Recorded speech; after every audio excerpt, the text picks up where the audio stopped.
exclusive. Corporal Levy, what can you tell us at this point?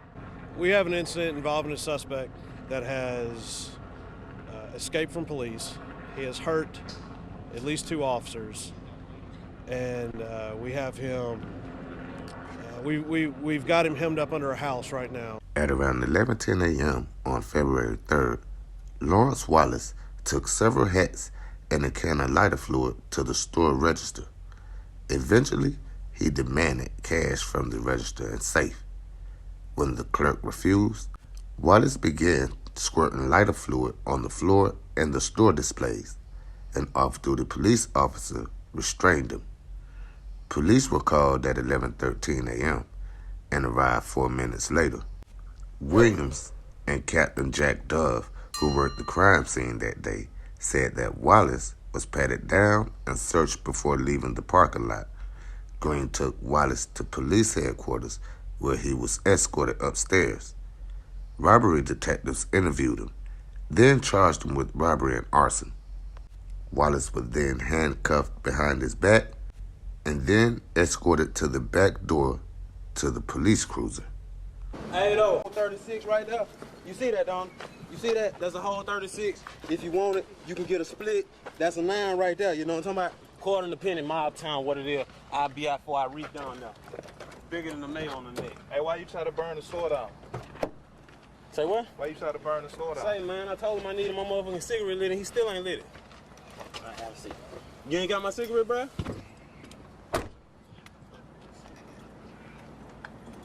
This all part of the movie, man. I'll see y'all in a minute. Tell my dude at Channel 15, Ron, I said what up. Yeah. On Channel 15? You know Ron, don't? I was just on the Allure. You remember that? Yeah. All right. Tar Keith, Lawrence Wallace, all that. You seen the fire hole? Yeah, I already know, nigga. That's me, bitch. Yeah. Officer Green drove him from headquarters to the Metro Jail, which is typically a 10-minute trip. Wallace pretended to be handcuffed when Green took him out of the car at the jail. He escorted Wallace towards the intake door, and they stood there for a moment, side by side. Then they faced each other, adding that Wallace took his left hand and placed it near his nose.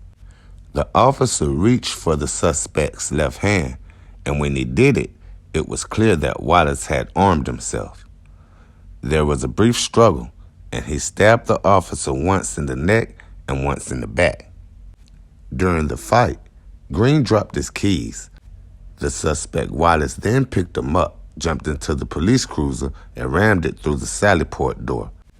There were at least 2 others in the vicinity when Green was bringing Wallace in, who likely saw what happened through nearby glass windows. Black man that got arrested ended up stabbing the guy in the neck, the police officer, and then he took off in the police officer's car, and he went to go back it up, and he went out forward, and he crashed through the docking station. Wallace drove to Interstate 10 and headed west. After a few miles, he exited on southbound Dolphin Island Parkway ramp.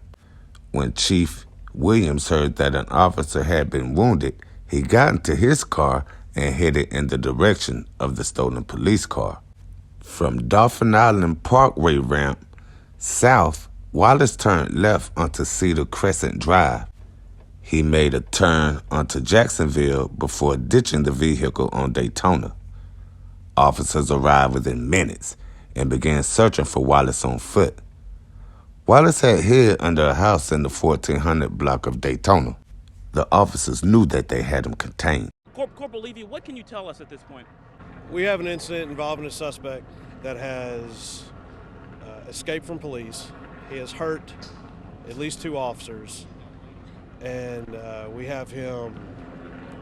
We've got him hemmed up under a house right now. Officers began to search, and as they approached, he began to fire shots at them. The officers returned fire. Chief Williams was already on the scene when the first shots began to blast. Wallace grabbed 2 service weapons he found in Green's police car, which were .40 caliber handguns, which he then used to shoot at officers surrounding the homes where he was holed up. After the first rounds of gunfire from Wallace and police, there was a tense, nearly hour-long period where authorities said they tried to get Wallace to surrender by telling him to come out and show his hands. During the ceasefire, teams of police went door to door trying to safely evacuate neighbors if they could. Multiple canisters of tear gas was lobbed under the house in effort to get Wallace to come out. During the lull in gunfire, they weren't sure if he was injured or dead at that point, but the position and the location of the home made it dangerous for them to approach. He had an advantage. He could see out, but they couldn't see underneath the house. Ultimately, officers approached the home. Wallace fired more shots. In the gunfire, a detective was wounded. Police fired back at Wallace, this time killing him. Wallace, who was shot multiple times by at least 2 different weapons, received wounds to his hands, arm, and torso.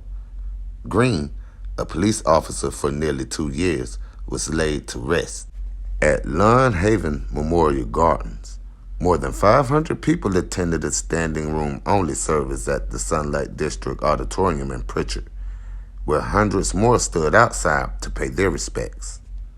Green was 36 at the time, and he was survived by his wife and 3 children, his parents, and 6 brothers and sisters. In the days following the officer's death, Chief Williams said that he received cards and letters containing nearly $20,000, and he plans on giving it to the Green family. He said it touched his heart, the support of the people in Mobile, Alabama, and it is overwhelming to know that the people have that kind of kindness.